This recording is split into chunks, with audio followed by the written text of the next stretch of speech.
तो आजमाटा कौन आजमा रे कौन हुए जिते बेले भी कौन सी एलर्जेन जमती धूली माटी हो ठंडा पानी हो कौन सी पोकर पार्टिकल हो क्यों फूलर पार्टिकल हो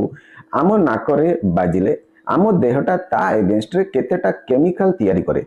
सेई केमिकल टा एक्चुअल रे सेई एलर्जेन को मारिबा पई थाए किंतु आम लंग्स भितरे कौन हुए सेई केमिकल गुडा बेसी बाहरले आमर छाती रो जो श्वासनली गुडा अछि से गुडा संकुचित हो जाए एवं संकुचित हेकी से भल कि निश्वास प्रश्वास आमको नेबाकू दिए नाही जोंथि पई आमको निश्वास रे असुविधा काश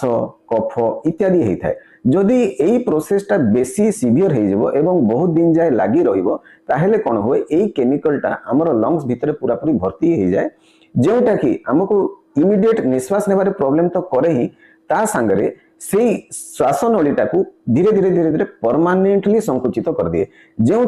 सेटा वर्ष वर्ष